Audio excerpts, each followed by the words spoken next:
Mm, Hello. Hi. How are you? Good. I was just telling the people I was gonna do this video outside and then they're working on the pond and I'm like watching them unload this big motor and I'm like, that's gonna be loud, I know it. So I came back inside. Uh, and I But it looks sat like you're, outside today because I'm like, oh, it's so beautiful. So I'm out I on my front know. porch. The weather's gorgeous. I love it. It was like It is. super rainy a few days ago and now it's beautiful. Yes. So, um, so Tiffany, I want to kind of give you a chance to introduce yourself a little bit, but before that, I just want to kind of to the viewers let them know what we're kind of doing today. So I've started doing just little videos with other people to get outside views of connection because I think having too many of my own videos is boring after a while. So I want to have your opinions from your unique life experiences that you've had and the accomplishments that you've had and everything, and kind of get your feel on connection in general and what your specific experiences did for you and what you've learned about connection from those. So I just want to say Tiffany is a nonprofit founder, and I'll let you kind of talk a little bit about that as well. You have a podcast, you're an avid cyclist, and you had a really rough start. And I want you to, if you don't mind, kind of share your experience with child abuse and being emancipated from your parents at a young age and kind of give us a little history on that. All right. That's a lot. Okay. Where do I start?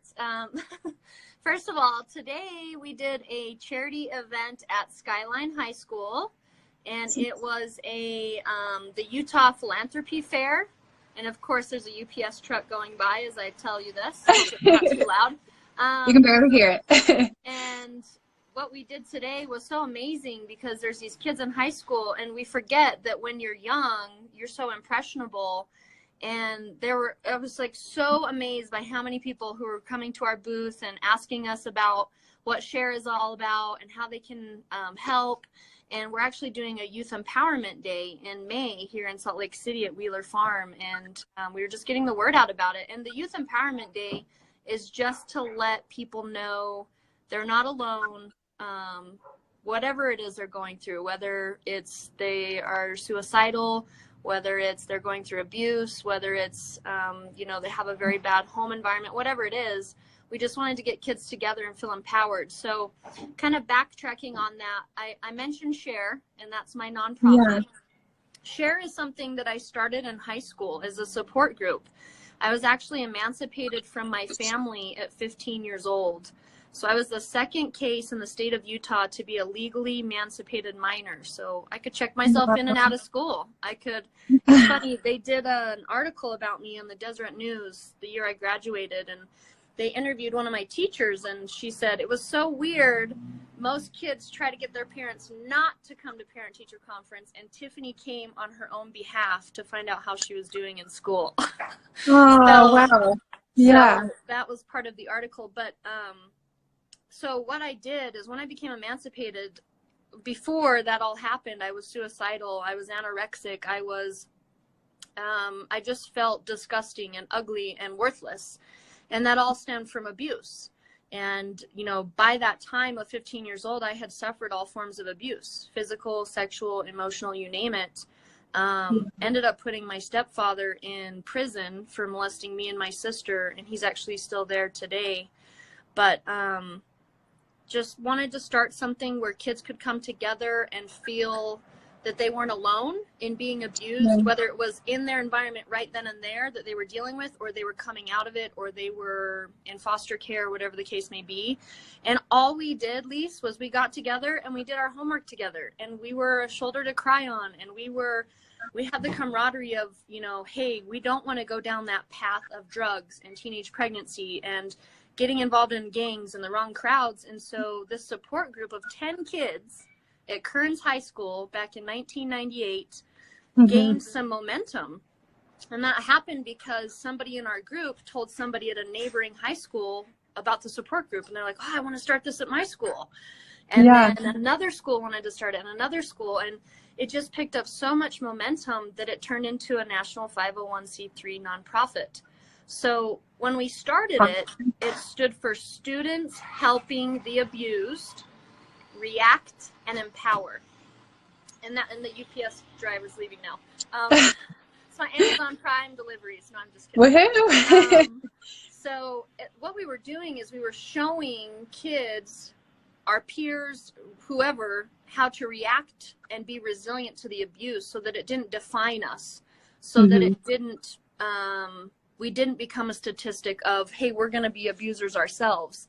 And we empowered each other. And now that we're a 501c3, we've kind of turned the S into something else. It now stands for Sharing Hope for the Abused Through Resilience and Empowerment. And it's just so amazing, the momentum it's gained. And I've been really fortunate because I've traveled around the country, and I've been, for the last 15 years, been giving presentations on real estate. And at the end of the presentations, I was always tell people about this nonprofit. And I would say, hey, if you want to donate $1 or $5 or 10 or whatever the case may be, just see me in the back. Well, I have gained $28,000 in donations. Oh, wow. $1, $5, or $10 at a time. So I'm super passionate about this, and it's helped me to connect in a big way. And what I mean by that is connecting to just the human race and humanity, and letting them know you're not alone in your struggles, specifically abuse. And I don't know if you know the statistics, Lise, but it's 1 in 4 women and 1 in 6 men before the age of 18 suffer some form of abuse. The number 1 form of abuse is sexual abuse. And 90% of all abuse takes place in the home, in the family, within the family, or somebody they know. Yeah. And so it's really helped me to connect and help others realize they can overcome it. But, you know, it hasn't always been like this big empowerment thing. You know, I mentioned I was suicidal at one point and anorexic. And I was bounced around a lot as a kid. My mom's a drug addict. She's been a drug addict my whole life. She still is a drug addict to this day. And I have 2 mentally disabled brothers because my mom did drugs when she was pregnant with them. And I was really fortunate to be able to take custody of them. Once I was reconnected with them at about 25 years old, I took on a family. I was like an insta mom of 3 kids. And the reason I bring that up is not to be like, oh, look at me, I'm this great person. It's that so many people know about abuse or know of trying circumstances in other people's lives, and they don't connect to them. Maybe you don't have the money, maybe you don't have the resources, but you have time, you have an ear, you know, you can listen, you can put in the time and just let them get it off their chest. Because I can't tell you how many times I felt so alone, and to have somebody to talk to and to know I could always go to without judgment was really important. But my mom bounced us around a lot. I ended up going to 23 different elementary schools, and many of which I would leave. So I'd go for like 2-3 months. My mom would get in a fight with her boyfriend at the time, so check us out of school and, you know, take us to wherever she was going to take us. And then she'd get back with that boyfriend, so then we go back to the school. So I had a hard time forming relationships when I was younger and connecting with people, because I thought, why get close to somebody? Mom's just going to check me out of the school again. Yeah. So I know that you're really big on connection, and it is so important to connect as humans. And I had a hard time doing that when I was younger, because I had like this abandonment issue, I think. And I was like, again, why get close to somebody when, you know, mom's just going to move me again? And so I would put up these walls. And even as an adult, it's affected me as an adult. Like, I still catch myself sometimes putting up walls when I start to see behavior in people that I think, oh, they're just going to go away. They're not here for a long time in my life. And so I start to like pull back from people, and again, put up these walls. And it still affects me today. It's something I deal with every day. I don't think it's ever going to go away. It's how I choose to deal with it, if that makes sense. Totally. Well, I think especially going through such a difficult, I mean, you had multiple forms of abuse all happening at the same time in the home where you should be able to rely on those people to be the safest people. Obviously, they were the complete opposite. Yeah. Um, but I feel like that age where you're developing and you're trying to figure out who you're going to be, and I mean, without all of that going on, it's already a very unstable time as a kid because you don't know who you are yet. And then to throw all of that abuse in and then emancipation, that has to be especially difficult wanting to connect with anybody because you've been betrayed and because moving so many times, you don't know who you can trust or who you can get close to. And it might hurt if you do get close to someone and finally learn someone that can trust, and then you have to move away again. So Yep. what, I mean, going through all of that and as an adult, of course, still having those same triggers or things that come back and those habits that kind of come back in and creep in where you want to put those walls up or isolate yourself a little bit more. What do you find that helps you overcome that? And how do you feel as an adult after all of that experience and after working on all of that stuff and healing? How do you feel like it's helped you want to connect with people now? Because you are connecting quite a bit with people. I mean, you have this huge nonprofit and you have your podcast and all these things you're doing. So I think that, I mean, that's a really good question. If I had to put my finger on one thing, I think it's that I've just grown so much as a person and transformed a lot and really worked on my walls and the boundaries I was setting with people. And it was just boundaries of like, I just don't want you to come near me because I'm afraid you're going to hurt me, or I'm like emotionally. yeah. And I think now that it took me a long time to realize that my story was actually worth something, if that makes any sense. Yes. I just thought, oh, I just went through things that other people have gone through. And the more I was sharing it, you know, you mentioned I have a podcast. I just started that. Actually, tomorrow I'm doing my 5th episode. It's called the Speak Loud Podcast. So everyone go check it out. But, yes. You know, having these platforms, I also have a book that I'm about to have published called The Throwaway Girl, and realizing, okay, the more I'm sharing this, whether it be through Facebook or podcast or through a book or just talking with people, people are coming out of the woodwork saying, oh my gosh, I've gone through the same thing or similar things, or your story is so empowering. I know you and I have had connection and conversations about that. And it's like, yeah. oh, okay, so actually me telling the world about what's happened is making an effect and an impact. And I think that's what's really helped me connect with people in sharing my story and, you know, just kind of putting myself out there and realizing, you know, I went through what I went through for a reason. Yeah. And I'm meant to be a catalyst to help other people and help them realize that they can overcome, you know, their trials and tribulations too. Because we all have a cross to bear, as they say, right? Yes, totally. It's what we do with that cross. And I think the hardest thing that I have, or the hardest area, I guess, or the most difficult area for me now to connect in is in romantic relationships. And I haven't shared this with a ton of people, but my last boyfriend took his life. And I haven't been in a relationship since. Yeah. And it was really hard for me because, you know, I was traveling and he said, hey, I'm about to do something really stupid. I need you to come home. And I was in California and I thought, oh, he's just going through another spell. You know, oh, it's just a drunken night, whatever. And I ignored him. And I basically told him, like, leave me alone. It was like 3:00 in the morning. And I carried a lot of guilt because the next day he never called me back because he took his life. And I think I have a hard time connecting romantically, number one, because of the sexual abuse. Yes. And number two, because, I mean, I was head over heels for that man. And he, like, I don't want to say abandoned me, but it's kind of how I feel. Yeah. And so, again, this huge wall goes up, right?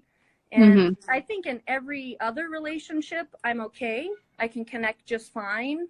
I'm empowered through sharing my story. But romantic relationships are just really hard for me. And I think those are the two reasons why. Well, I think what's really powerful about that, Tiffany, is you are very successful. You have all of these really intense hardships that you've overcome, and you're still here, and you're not just here, but you're doing so much with all of the experience that you've had. And I think that's really enlightening to other people for you to say, I'm not perfect. Sure, I'm successful, but I'm still working on it. Because I think a lot of people get to this point where they've worked for all this success, and then they get to this success and they think they look successful, and then they realize, well, my life isn't perfect right now, or I'm not perfect at connecting, or I'm not 100% happy all of the time. And then they think, well, it's all fake, or this isn't what I expected. But that's to be expected. We're not going to ever, I don't think anyone ever hits a point in their life where they're completely perfect at connecting with everybody on every level. I mean, I actually personally have been working on connecting with people of very, very strong religion. And that's something that I didn't realize I struggled with connecting until I started looking at my past and some of my experiences that had some triggers there. And then you realize no matter what point of success you get, or how high up that ladder, you still hit these points where it's like, oh, I need to work on that, or this is going to take some healing, or I need help with this, and I think that sharing those weaknesses, if you will, while you're at that successful point in your life is amazing, because you can, at that point, you can reach everyone. You can reach people who are successful, you can reach people who aren't successful, everyone in between, and really resonate with so many people at different points in their lives. So Absolutely. I love sharing that. Yeah, because you're right. I think a lot of people look at my situation and think, oh, she's doing so well, financially or emotionally or spiritually, whatever it is. But I definitely still struggle. Definitely still struggle. It's an everyday and that's process. okay. Yeah, totally. Yeah. And that's okay. And I would wager to say you're still happy even though you're struggling through certain things. And Absolutely. And it probably has a lot to do with how much you're giving to the world. I think people think that they need to take or they need to receive so much in order to be successful, but really it has so much to do with how much you're giving and connecting with others. And you are like the epitome of giving. You're out here going to events, you're creating your own events. Tell us, you have an event coming up soon, or did that just pass? Yeah, so it's actually going to be June 7th and 8th. In Sandy at the Hyatt House. I do I don't know how we could do a link or something, but I have it's a sustainable wealth conference. And the reason that I chose that topic is because a lot of people want to make money, but they don't know how to keep it. So that's why I want to talk about the sustainability factor. And I've been doing these workshops, like I say, for the last 15 years for someone else. And I realized, I kind of want to make it my own, and I want to make this a win-win, transparent situation where, I have a litmus test, if you will. And my litmus test is before I go into anything, especially real estate, because that's my forte, that's what this workshop's going to be about, is building your wealth in real estate, is I always ask, okay, number one, is this a good deal for me? What should the answer be? Yes. Is this a good deal for the other person? What should the answer be? Yes. Yes. And would I do the same deal with my very own grandmother? Obviously, you don't want to rip off your grandmama, right? So if you can get a yes to all three questions, then you're doing a good deal. And the thing is with real estate is there's so many people in real estate that are scammy and are in it for the money. And I'm here to change that stigma and help. I really want to help women specifically be empowered to go out there and make money in real estate, but also create win-win solutions and situations for people where you can make money and change lives at the same time. So I don't know if there's a way we can create a link on that, but there is. I do have a few spots left. So I'll be posting this video afterwards. I think there's a way when we end the video that I can save it, and then I can post it to IGTV, and then I'll post it to Facebook, and I'll share it with you so you can post it as well. And then if I have your consent, I'll post it to my YouTube channel as well. So lots of you, and I will also, if you don't mind, I just want to get the name again of your nonprofit, which is S.H.A.R.E, and then tell us again the acronym for that. Sharing Hope for the Abused Through Resilience and Empowerment. Love it. Perfect. So I'll share that. And then also your podcast, which is the Speak Loud podcast. If your viewers just go to sharethemovement.org, that's our actual nonprofit website, and there's also on there the podcast. All the episodes are uploaded on there. So it's kind of like both of them are on that same spot. So sharethemovement.org. Okay, sharethemovement.org. Perfect. So yeah, thank you so much for coming on here and answering some tough questions and sharing so much light with the world. I love that you're sharing in so many different aspects of life. You're sharing in realty, you're sharing in your podcast and your nonprofit organization and public speaking. I love all of it. I love it so much. You've been a huge inspiration. So thank you so much. Thank you so much. That means more to me than you know. And you are well on your way. I love watching you transform too. It's amazing. Thank you so much. You're welcome. Well, you have a wonderful evening, and I will be sharing this again tomorrow as a video instead of just a live, and feel free to share it on your end as well. Sounds great. Thank you so much. I appreciate you. Thank you. You too. Bye-bye.